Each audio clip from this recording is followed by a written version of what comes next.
now available in paperback. From the author of the critically acclaimed book The Man Crisis comes The Woman Crisis. Learn why so many women have become lost in their quest to have it all in The Woman Crisis. Get your copy of The Woman Crisis in paperback at Amazon.com and online booksellers today. Historical couples in crisis. One of my viewers wanted me to do another installment in the Historical Couples in Crisis series. And for this installment in the Historical Couples in Crisis series, I'm going to be talking about Travis Alexander and his girlfriend who took his life, Jodi Arias.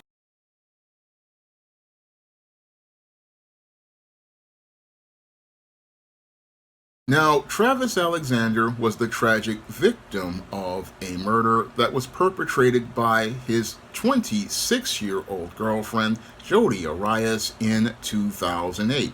And in the aftermath of this murder of Travis Alexander, Jodi Arias became an infamous individual in the state of Arizona once they found the body of Travis Alexander, which had been stabbed almost 30 times and had the throat slit and also had been shot in the head.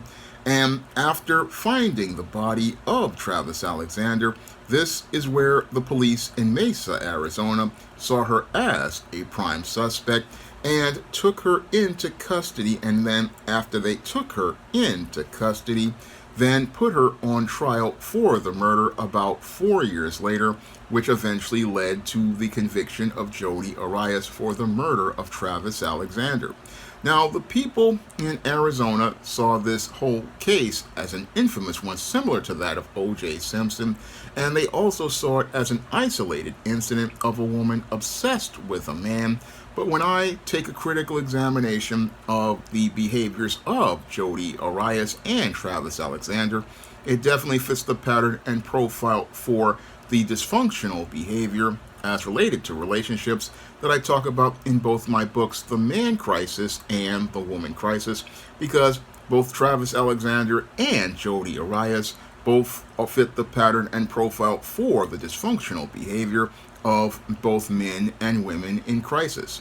And Travis Alexander sadly was on the road to being a man in crisis due to the dysfunctional home he was raised in with an extremely violent and abusive father.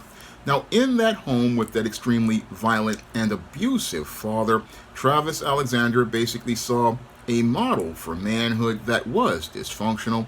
And as he was in that home with what I believe to be a beta male father, this father basically went out here and looked to abuse his children.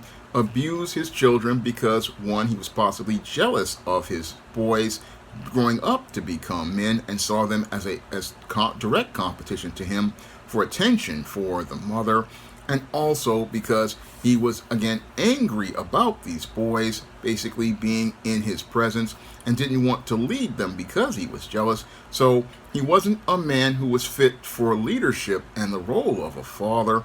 And as this abusive man basically went out and abused his boys, they didn't learn male life skills or male survival skills from their father.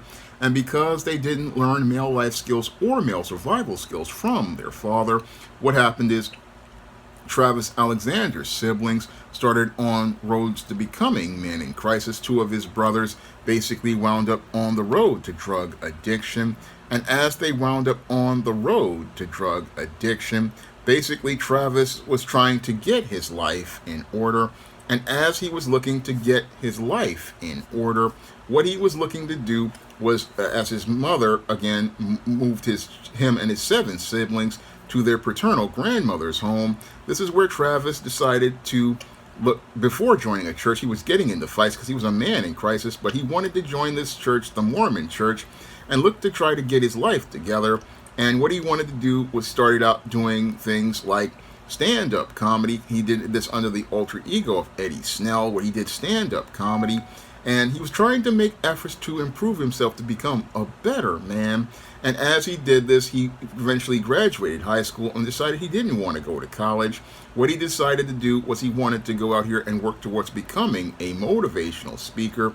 and wanted to go out here and become this motivational speaker as he was working as a salesman.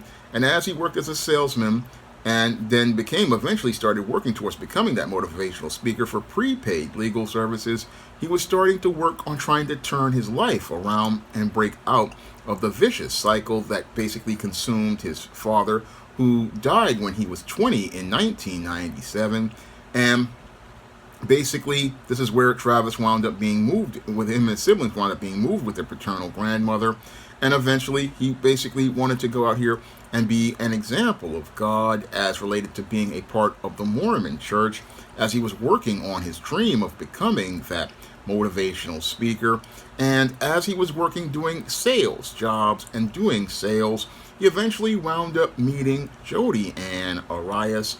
And as he met Jodi and Arias, this is where he wound up on the road from being a man looking to turn his life around, from being a man in crisis to being a man who wound up in a crisis, because what he didn't understand, because he didn't have male life skills or male survival skills or have the counseling to deal with the trauma of being in that abusive home, is he didn't understand that subconsciously what he was doing was attracting the type of woman that his father and his mother were, basically a toxic woman. And as he got involved with Jodi and Arias, he didn't understand that when you come out of an abusive home, that what happens is you wind up attracting predators to you, because you still are dealing with issues of low self-esteem and low self-worth. Now, Travis was working to break out of that pattern, but sadly he wound up getting involved with Jodi and Arias. And as he got involved with Jodi and Arias, who was out here talking about she was this aspiring photographer, and as she was out here, she eventually wound up getting that sales job at Prepaid Legal Services, where she met Travis Alexander. And as she met Travis Alexander, a lot of people thought it was chemistry between them, but it was actually toxicity. It was actually toxicity because she was attracted to Travis because of the power that she thought she could have over Travis. Because, again, as somebody who dropped out of high school and basically was out here looking to get opportunities, she was looking to get opportunities to get power over Travis, who really, again, even though he was a part of the church, didn't understand his role as a man, as a head, and a steward. And as he got involved with this feminist indoctrinated woman who wanted to gain power in the relationship, what he did was get involved with a woman who basically wanted to try to control Travis, because when it came to Jodi and Arias, she didn't see Travis as a person she wanted to have a relationship with. No, she saw Travis as an object in her rose-colored reality, an attachment she could use as related to maintaining her social status, as related to, again, looking to build her life up.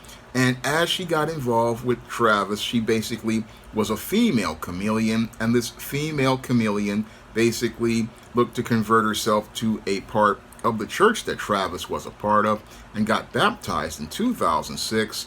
And this is where Travis started dating Jodi and Arias, and he thought that this woman was wife material, but the friends tried to tell him that this woman really wasn't the one, and they tried to continue dating with each other. And a lot of people started to see the issues with Travis, because he was starting to have fights with this woman.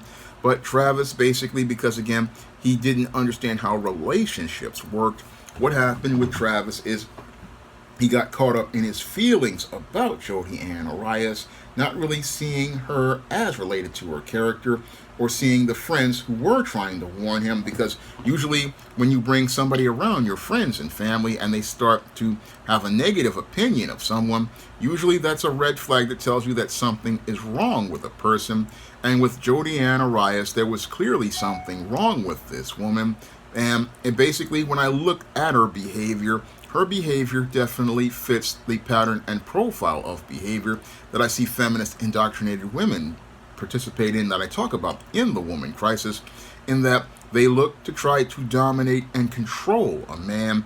And they look to dominate and control a man because, one, they see that man as an object, and two, they are insecure about losing that man. So they think if they hold on to that man tighter, they can gain more control over that man.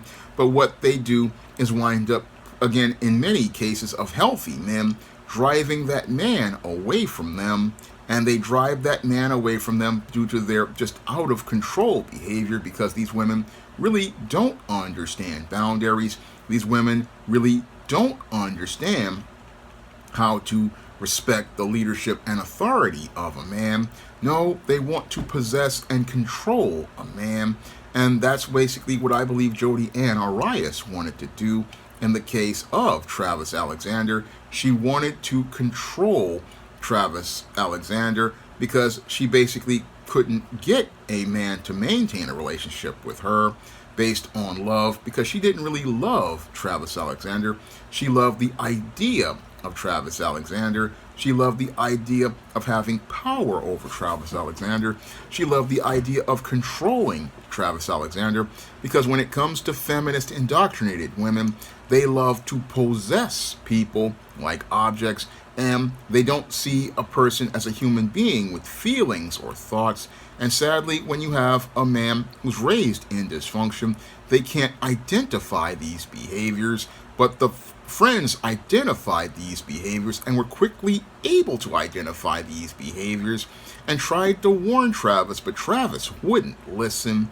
And sadly, Travis tried to maintain a relationship with Jodi Arias, and he tried to continue maintaining that relationship even though her behavior proved to be more and more erratic. And eventually, around 2007, Jodi Arias and Travis Alexander eventually broke up. And as they broke up, they continued to maintain a sexual relationship that Travis Alexander possibly felt guilty about. And possibly the whole thing is that he hoped that he tried to maintain that relationship because he continued to want to maintain sexual access, wanted to maintain sexual access in a codependent relationship where Jodi Arias was continuing to say that she wanted to control this relationship. She was hoping to use sex to control the relationship. And around 2008, as they were continuing to maintain that sexual relationship, the police wound up getting a report of a .25 caliber gun being stolen from Jodi Arias' grandparents' home that was never recovered. Now, this was the start of Jodi Arias basically participating in the behavior I talk about in my book, The Woman Crisis, Murder and the Woman Crisis, because she possibly was upset about Travis basically not the relationship not working, and because she couldn't possess Travis, she said no one would possess him, I believe. That's what I believe in her mind. This is what she believed. She wanted to say if she could not possess this man like an object and dominate this man, then she would destroy this man. And I believe that this was done with malice of forethought because, again, when it comes to the feminist indoctrinated woman, the feminist indoctrinated woman basically has no regard for a man's human life because she believes that she's better than a man, superior than a man, and has more power than a man. And because that man won't submit to her, what she wants to do is end his life. And she staged an entire robbery of her grandparents' home to get that .25 caliber gun, and then rented a vehicle on June 2nd of 2008 from a budget rent-a-car, and then on June 4th participated in the murder of Travis Alexander after having a sexual encounter with him. And as he was in the shower washing after that sexual encounter, it is alleged that Jodi Arias allegedly then stabbed Travis Alexander 30 times and then wound up slitting his throat and shooting him in the head.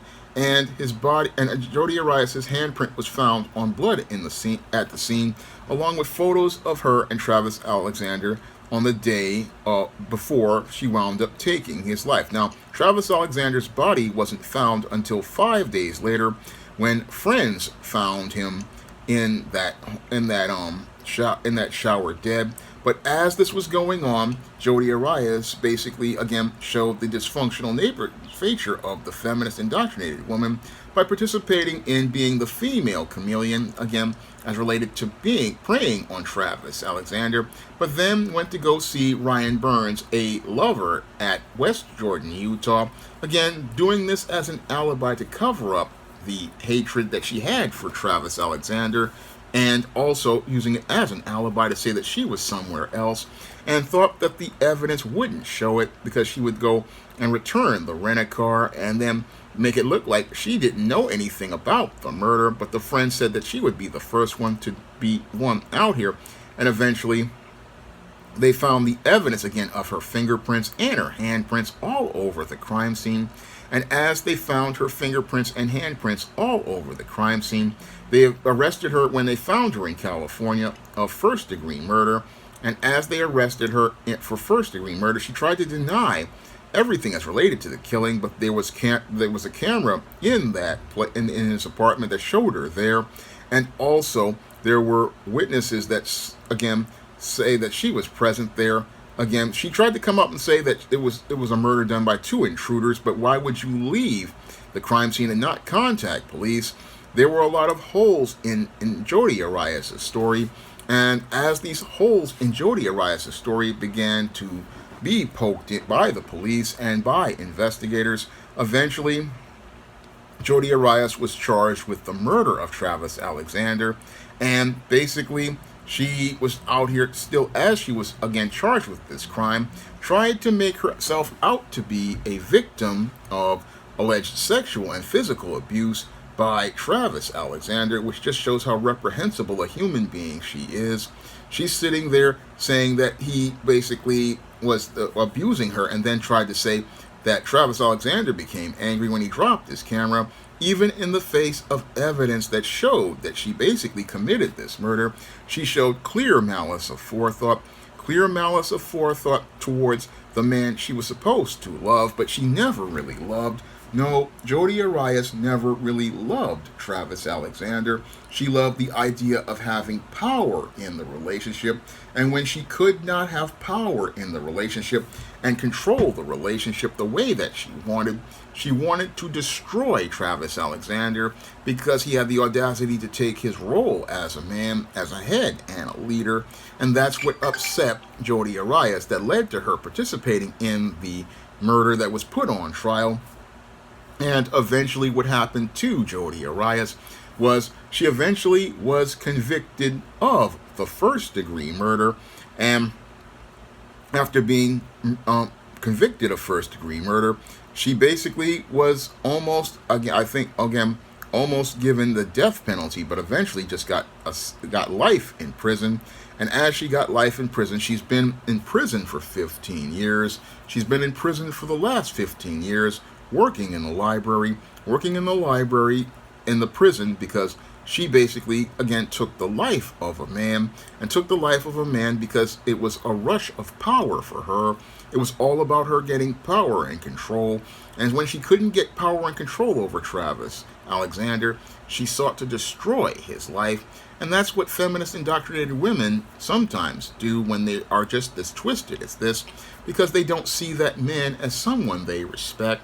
They don't see that man as somebody they regard. And instead of letting that man go on, what these women want to do is take their power. And the thing is that they want to take their power by taking the life of a man, no different than the beta male serial killers I talk about in the Historical Men in Crisis series, because these people don't live in the real world. No, they live in a rose-colored reality where everything is completely distorted. And in that rose-colored reality where everything is completely distorted, they have a distorted perception of relationships that sadly leads to them attracting males who really don't have their head together, like Travis Alexander. Men like Travis Alexander, sadly, they go out in the world looking to improve their quality of life, look to do better in their lives. And sadly, because they don't have that foundation and education on how to be a man, what this does is make them a target for female predators like Jodi Arias, who basically see them as easy prey. And sadly, this is what happened to Travis Alexander. He, as a man in crisis, he attracted a woman in crisis, and sadly they became a tragic couple that came together and wound up coming together and then winding up with death parting them, sadly, because like attracted like. And as like attracted, like it wasn't chemistry, it was toxicity. It was the toxicity of one person being attracted to another based on the dysfunctional energy that both were radiating. Travis Alexander radiated a toxic energy because he came from a abusive home environment that made him feel vulnerable, and that made Jodi Arias attracted to him. And as she was attracted to him, she was attracted to, again, preying on a victim. And sadly, Travis Alexander couldn't see the paradigm that would lead to his end, a paradigm that led to his end and led to him becoming another tragic story of another man in crisis.